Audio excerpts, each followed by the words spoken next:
Most intimate conversations. TFRC's 4x4 and heart-to-heart groups are kitchen communities where we can develop authentic friendships and together become more like Jesus. I think we were all relatively new to the church, so it was kind of, we had that in common. We all have young families.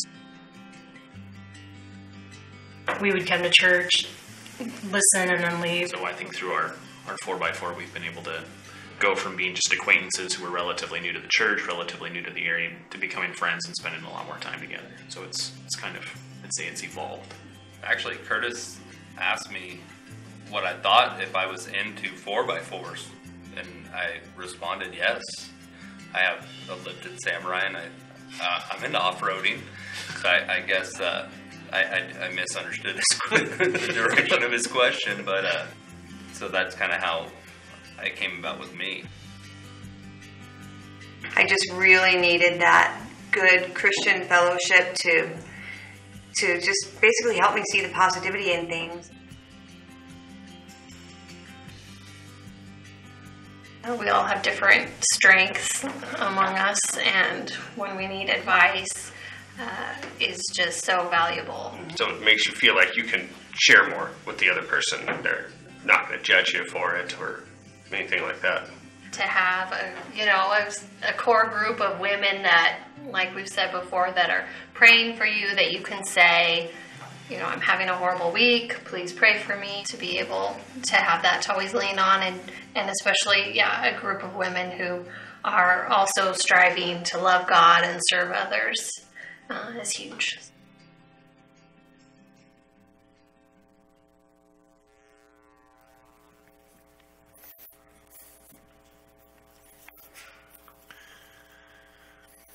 It's a big thing for us here to encourage you to find really deep friendships. It's part of who we want to become at TFRC. And I think these days there's a lot more pressure in the harried pace we live. It's so easy to just go it alone, just to live that superficial, inch deep and mile wide, isolated existence. I just really want to encourage you to think about a 4x4 heart-to-heart. A number of you have signed up already.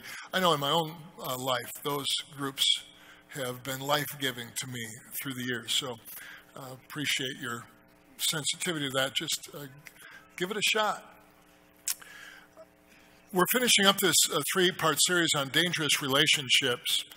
And we've talked about, Pastor Chuck, Pastor John walked us through broken relationships, restored relationships, and today the last part of this is about forming a risky friendship. And what I'm about to do is cover 3 chapters of the Old Testament, 1 Samuel 18, 19, and 20. And I think there's over 100 verses, and if we were to read all the verses, I think it's about an hour and a half read. So knowing you don't really care how long this service lasts. No, if you're visiting with us, we would never do that to you on the first week. Second week, we'd stick it to you, but only the first week. What we're going to do is try to tell the story of 3 chapters in the Old Testament, 1 Samuel 18 through 20, and jump through them so you get the gist, the heart of it. And the first part of the story of, honestly, arguably, the most significant friendship in the Old Testament, the friendship between a young man named Jonathan and a young man named David. Where that first begins is 1 Samuel 18. And we're going to read a few verses from that. And Raya Hughes is going to be reading the scripture for us this morning. Raya is so grateful that you're helping us with that. What we ask you to do, if you're able, is stand up, face the middle of the room for the reading of God's word. What we do is we stand for this moment because these are God's words. They're incredibly significant. And our lives, we pray, are built around these words. So when you're ready, Raya, 1 Samuel 18, 1-4. After David finished talking with Saul, Jonathan became one in spirit with David, and he loved him as himself. From that day, Saul kept David with him and did not let him return home to his family. And Jonathan made a covenant with David because he loved him as himself. Jonathan took off the robe he was wearing and gave it to David, along with his tunic and even his sword, his bow, and his belt. Thank you so much, Raya. You can have a seat. What we really want to challenge you to in this series is really reflect upon the depth, the level of your friendships. And how is it that we can take another step, or perhaps a first step, into a deeper relationship where we're going to be more vulnerable, where we'll be more willing to take risks, where it's that kind of friendship that Scripture portrays and even Jesus models. We have plenty of acquaintances, don't we? You have those coworkers, classmates. We know a lot of people, most of us. That's not the issue. It's finding someone or more than one person that can truly impact our lives as we impact theirs into this deep, risky friendship, where we fuel their energy as they fuel ours, where they allow us to be who we are and we allow them to be who they are. And just the caveat, the warning to this, neon sign warning, not everyone may be your friend, okay? Quite frankly, not everyone may want to be your friend. That's okay. And the goal of this 3-part series is not that you leave this room, go to the octagon and say, will you be my friend? Will you be my friend? That's just weird. That's not what we're talking about. We're not talking about that. But it's about, and I would encourage you, even in the next few minutes, I'll talk, you reflect. Reflect on your friendships currently. What do they look like? What depth, breadth of friendships? Go back to your childhood if you'd like to. For some of you, that will take a little longer than others. But go back to your childhood and think about those first friends, those buddies, those girlfriends, those sleepovers, those moments where I say, you're my friend. And 2 weeks later, you perhaps said, you're not my friend. And you know how that goes. Some of us, quite frankly, may never grow out of that mode. I remembered thinking about my own lifelong friends or lifetime of friends. I was thinking of Danny Munn this week, and I'm assuming he'll never hear this because he lives back in the Midwest. But Danny and I were seasonal friends. We knew each other. We hung out together in middle school. You know, those kind of friends that you kind of hang out with and then you move or you move on. And Danny and I walked back and forth to and from school every day. We hung out a little bit.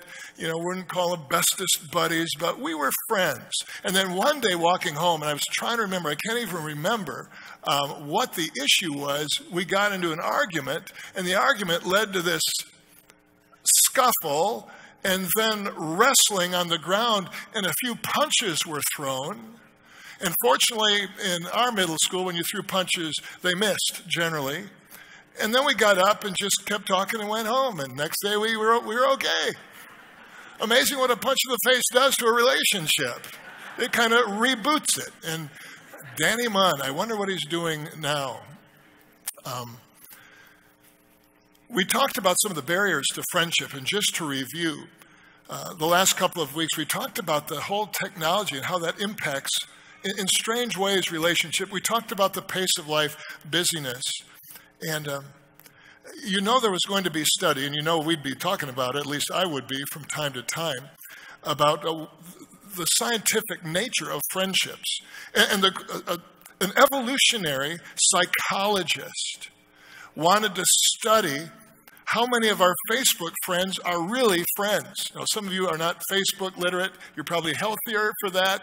Some of you are near addicts to Facebook. But this professor of evolutionary psychology put that question to the test. How many of our real friends are real friends on Facebook? His question was wondering if the size of our social media network had any correlation to having more friends in reality, in real life. What do you think? Let's find out. Here's the results of his study. The average person has 150 Facebook friends. Now, some of you are feeling really good about yourselves, and some of you are really depressed at this point. The average number of Facebook and what he called low-level friends, low-commitment friends of the 150 was 28. The average number of Facebook friends that would express sympathy of that 150 was 14, and you can work the percentages. And then get this, the average number of Facebook friends who would help out in a time of need, emotional distress, or other crises was on the average for? Again, debate, if you will, question it if you like. And we might have 150 or even 5,000 Facebook friends, but our true relationship with the majority of those folks is essentially insignificant. And the question is that the new trend towards the new friendship? Now, there are a variety of other factors that we don't have time to discuss that impact friendships, from mobility to insecurity to rugged individualism. All of that comes into play here. But there's a statement that we began with in the first week, the theme verse from Proverbs 18, and it goes like this. Friends come and friends go, a lot like Danny Munn. But a true friend sticks by you like family. Now, it's a great description of friendship, unless you're not all that crazy about your family. Then it kind of breaks down a little bit, I realize. But we'll assume the best out of your family. And those relationships have the potential to be what Proverbs 18 describes as a true friend that sticks by you. And I better clarify, it's sticking by you. Someone that sticks to you is a different issue. That's called codependency. It's a needy person. And what we've looked at over the last couple of weeks is the story of King Saul and David, to examine the anatomy of a broken friendship and restored friendship. This is in the same neighborhood of biblical storytelling. It's the story of Saul's son Jonathan and David. And there's really three qualities of a true or risky friendship that we see described in chapters 18 to 20 of 1 Samuel. Let me bring you back to that passage that Raya read a little earlier and show you a word in the midst of 1 Samuel 18, 1-4, that's crucial to where we begin the conversation. See, dangerous friendships, risky friendships, are covenantal. And you see in the middle of this passage, verses 1-4, that Jonathan does something with David that sets apart this friendship. He makes a covenant. Jonathan makes a covenant with David because he loved him as himself. Friendship, obviously, is about the degree of our commitment to each other. It's a matter of the will, though. It's foundational. And Jonathan makes a covenant with David. It's an ancient term with deep meaning. It's a mutual agreement. It's a mutual promise. In many instances, it was sealed with blood. It was a blood oath, a binding promise that when broken, the offended party would suffer harm, if not death. A covenantal friendship was something you never walked away from. It implies a level of commitment that cannot be broken, regardless of the situation or pressure. If you're a person of your word, what you say, you do. A few weeks ago, an elderly fellow named Hugo Goodhart passed away here. And he'd been a member many years of this congregation. And in reflecting on his life, the family said this about him. It was one of the first things they reflected upon and said. Hugo said more than once, if my word isn't good, my signature won't be any better. That's a covenantal statement. A dangerous or risky friendship is a relationship where nothing will cause the friendship to fail. There's no situation, no shortcoming, no ill-advised words, and I know you're already looking for the option out, the exception to the rule. I'm committed to you and you're committed to me. I'm with you no matter what.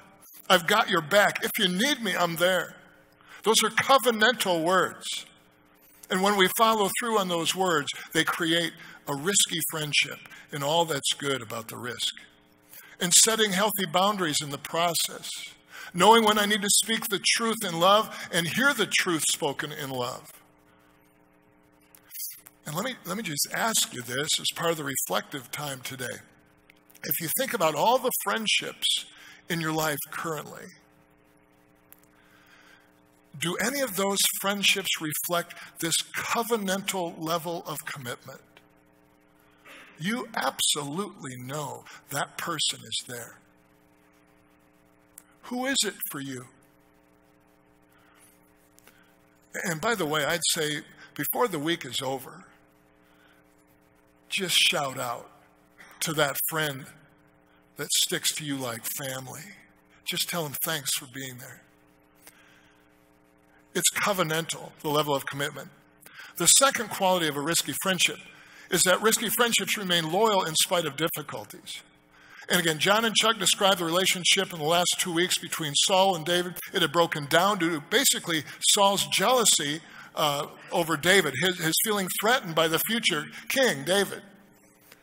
And so Saul actually threatened David again and again. And now this is what complicates the story. It's one thing to have a problem with a friend between King Saul and David. Now, David marries Saul's daughter. So Saul becomes David's father-in-law. Some of you are breaking into cold sweats just thinking about that family feud. It's no longer about friends, it's about family, which makes, if you're keeping score, Jonathan David's brother-in-law. There's no escaping this situation. Now it's not only a matter of friends, but family. And again, this jealousy of Saul that just fuels his anger. So here's the next thing that happens. In 1 Samuel 19, follow along. Saul told his son Jonathan and all the attendants to kill David. Now, obviously, something's happened in between here and the original passage. But Jonathan had taken a great liking to David and warned him, "My father Saul is looking for a chance to kill you. Be on your guard tomorrow morning. Go into hiding and stay there. I'll go out and stand with my father in the field where you are. I'll speak to him about you and will tell you what I find out." Jonathan spoke well of David to Saul, his father, and said to him, "Let not the king do wrong to his servant David. He hasn't wronged you. And what he has done has benefited you greatly. He took his life in his hands when he killed the Philistine. The Lord won a great victory for all Israel, and you saw it and were glad. Why then would you do wrong to an innocent man like David by killing him for no reason?" Dad? Saul listened to Jonathan and took this oath: "As surely as the Lord lives, David will not be put to death." So Jonathan called David and told him the whole conversation. He brought him to Saul, and David was with Saul as before. And Jonathan, Saul, and David lived happily ever after. Now, in a perfect world, I'd close right now, and we could go home and have lunch. Unfortunately, the story doesn't end. But you see, friendships remain loyal in the face of difficulty. Saul's ready to kill David due to his jealousy. David was so successful fighting on Saul's behalf. And Jonathan here acts as the mediator and brings healing to the relationship between David and Saul. We talked about the restoration. So David is back into Saul's good graces, fighting on his behalf, playing the harp for Saul, composing songs, in fact, for Saul in the royal court, in the royal chambers. But another day, somewhat soon, Saul gets angry again at David. And it says an evil spirit comes upon Saul. And get this, he tries to pin David to the wall with his spear. A dead giveaway, you've got a problem with a friendship. David eludes the spear and has to run out of the courtroom, the royal chamber, and run for his life. And from this point on, we don't have the timeline. Saul continues to pursue David in an attempt to kill him. That's a friendship gone bad. David hooks up with Jonathan again secretively and said, "What have I done? What's my crime? How have I wronged your father that he's trying to kill me?" So Jonathan's going to go back and try to make this right with his dad, with Saul. And we fast forward a little bit to that scene in 1 Samuel 20. Jonathan goes into the courts of Saul and wants to try to advocate on behalf of his friend. And this is what happens. Saul's anger flared up at Jonathan, and he said to him, "You son of a perverse and rebellious woman," if you catch my drift. "Don't I know that you have sided with the son of Jesse to your own shame and to the shame of the mother who bore you? As long as the son of Jesse lives on this earth, neither you nor your kingdom will be established. Now send someone to bring him to me, for he must die. I mean, this is kind of sanitizing the moment, but understand the passion of Saul to kill Jonathan's friend. Why should he be put to death? What has he done? Jonathan asked his father. But now, get this, Saul hurls a spear at Jonathan. Saul has anger issues, evidently. Then Jonathan knew, at that point, Jonathan knew his father intended to kill David, and Jonathan got up from the table in fierce anger. On that second day of the feast, he didn't eat because he was grieved at his father's shameful treatment of David. The key attitude of a risky friendship is loyalty. The theme verse from Proverbs, a true friend sticks by us like family. There are times a brother or a sister or a family member does something cringeworthy, yet they're still family. And in spite of the opposition from his dad, Jonathan will not give up his friend. There is loyalty, deep-seated loyalty, covenantal loyalty. And you wonder at what point Jonathan realizes the friendship might be costly. About the time that his dad throws a spear at him, perhaps he got it there. But this loyal friendship is more rare than we might imagine. And the point here in the story, in those 3 chapters, on multiple occasions, Jonathan is placed at risk for his friend David. Jonathan never gives up his friend in spite of threats to himself. I'll be honest, it's really easy for me in friendships to do one of these one and done. Friend isn't overly compliant. He's not listening to what I say. I say, I'm out of here. You're not going to listen to me. I'm done. There's a great story here about loyalty. And whether it be someone who is compliant in the friendship or someone who isn't, once we're committed, this covenantal commitment, we're going to be loyal regardless of their response to us. You want to talk about loyalty? Go to the Batman movie. I don't know if you saw the last Batman, Superman movie. I won't give you the plot line. And forget Superman, okay? But Batman. Batman's been around a long time. If you're a Batman fan. And you know who stands in the background of every Batman movie? Not Robin. He gets a lot of press, quite frankly. It's Alfred Pennyworth. Did you even know his last name if you're a Batman? Now, some of this is going to be way too much information about Batman for you. I can guarantee it. But I'm fascinated at the story, the backstory of the loyal friendship of the Batman stories. And again, humor me. He's loyal. He's the tireless butler, personal valet, friend, and father figure. And listen to this. If you compile all the Batman statistics, which I don't encourage you to do, but I did. Do you realize that Alfred Pennyworth has mastered rose breeding, computer programming, computer engineering, electrical engineering, chemical engineering, mechanical engineering, nanotechnology, biotechnology? He single-handedly built programs and maintains much of Batman's next generation technology. The guy's brilliant. He could earn multi-millions if he went into business for himself. And while Batman is off getting the press, the big ink, fighting the forces of evil, he's back at Wayne Manor, working for Bruce Wayne, taking care of everything else. And this relationship goes all the way back. Friendship goes all the way back before Bruce Wayne even becomes Batman. And then Batman becomes this incredible worldwide, notoriously famous figure. But Alfred Pennyworth still remains loyal. Even when I don't want to give away the last movie. Even when you start wondering about the Batman. That's loyalty. Long before and long after certain situations take place in our lives, you've got a friend that will stick with you like a family member. When we hear someone demeaning a friend, are we willing to stand up for them?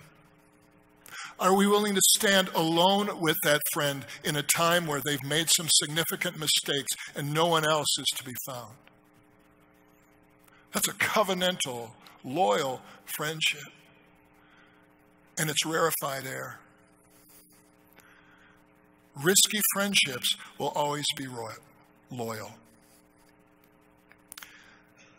When our friend is at risk and begins to demonstrate a behavior, an at-risk behavior, whether it's with chemicals or whether it's with someone of the opposite sex, or even if that friend begins to act a little bit like a jerk, are we still going to be there? As Jonathan was for David and David Jonathan. The third quality just flows from the first two, quite frankly, and simply concluded, risky friendships will do whatever it takes. All of this takes place in chapters 18 and 19, and David doesn't know what to do. They know it's over for David as long as Saul's alive, and David comes to talk to Jonathan, and basically, this is a real rough paraphrase, says to Jonathan, hey, I'm toast, man. I don't know what to do. What do I do? And in 1 Samuel 20, this is what Jonathan says in response. Never. You are not going to die. Look, my father doesn't do anything great or small without letting me know. Why would he hide this from me? It isn't so. But David took an oath and said, your father knows very well that I've found favor in your eyes. And he said to himself, Jonathan must not know this or he'll be grieved. Yet as surely as the Lord lives and as you live, there's only one step between me and death. At which point Jonathan said to David these defining words. He said, whatever you want me to do, I'll do for you. The difference between a fickle friend and a true friend is that a fickle friend says, if you need anything, give me a call sometime, or I'll be praying for you. And we have a sneaking suspicion that they'll never come through, or they won't be there, or they may not pray. A true friend follows through with whatever it takes. Two of the best friends in the New Testament are Jesus and Simon Peter. Actually, one was a rabbi, the other was a disciple. But they, believe me, after 3 intense years together, were great friends. And if you recall, the night that Jesus was arrested, this great friend, Simon Peter, swashbuckling Peter, as they're coming literally to arrest Jesus, he takes out his short sword and he slices off the ear of the high priest's servant to demonstrate his commitment to him. Yeah, I'm all in, says Simon Peter. And if you know the story, just a short time later, literally hours later, in a courtyard near where Jesus was being tried, a young girl comes up to Simon Peter and says, hey, aren't you one of his friends? To which Simon Peter says, boy, you've confused me with someone else. That's a risky friendship, isn't it? 3 times Simon Peter says, no, you've mistaken me for someone else. What's cool is, if you know the rest of the story, that friendship is restored later. But risky friendship anticipates and identifies a friend's needs before they're even expressed. They take the time, they pay the price, they offer the additional help that no one else is going to offer. You're looking around at the other people in a relational circle. You're saying, well, who else is going to step up to the plate? Maybe nobody. Maybe it's just you. And you've been placed in this position uniquely by God. Risky friendships take the initiative. Jonathan didn't wait to be asked. He wasn't passive. He didn't duck responsibility. He just said, listen, whatever it takes, man, whatever it takes, I'm in. I'm in. And David repeated the commitment, responded accordingly. Risky friendships don't keep score. Never in this story does one say to the other, you know, you owe me. You owe me. And risky friendships remember commitments.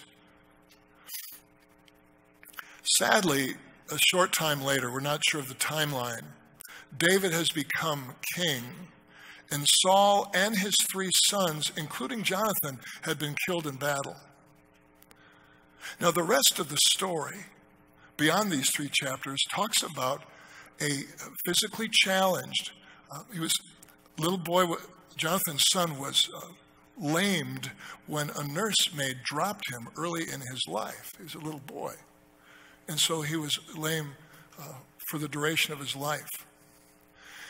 And after David became king, he looked up any descendant of Jonathan he could discover, and he found there was this boy who'd grown to be a man, and David invited the boy, and his name is one of those tongue twisters, Mephibosheth. He invited Mephibosheth to sit at the royal table, he and his family, for the rest of his life. Because David understood the covenantal vows, the loyalty, and the whatever it takes mentality that knit those 2 young men's lives together. See, this is not just a friendly series on friendship. This is about, to the core, who we're called to be as followers of Jesus. The prime directive of loving God, but loving neighbor as ourselves, is where we begin. And then Jesus said these impactful words one day, again, shortly before he was arrested, crucified, went to the cross for us. In John chapter 15, he commands this, doesn't suggest or recommend it, he commands, love each other as I have loved you. Greater love has no one than this, than to lay down one's life for one's friends. Here's the moment of truth. Understanding the biblical description of a true friend, do we fit it? With at least one other person that we're willing to go to the wall for, we're willing to do whatever it takes for, we're willing to be loyal in spite of the fact no one else may be loyal. We've committed deep in our being covenantally to this person as a friend. And let me just suggest this. Don't wait for someone to approach you with those characteristics. You may have to take the initiative, and it may never be reciprocated. That's the kind of love that Jesus demonstrated. And went all the way to a cross to show literally that there's no greater love that anyone could ever have than lay his or her life down for someone else, literally or figuratively speaking. It's about this covenantal commitment. It's about this prime attitude and action of loyalty, regardless of circumstance, or whatever it takes mentality. Which brings us right back to where we started the series. Friends come and friends go. Even friends like Danny Munn. But there is that true friend that sticks by you like family. That's what we're talking about when we speak of a dangerous friendship. Someone who's willing to be real and someone who's willing to risk. Just the way Jesus did. All the way to the cross.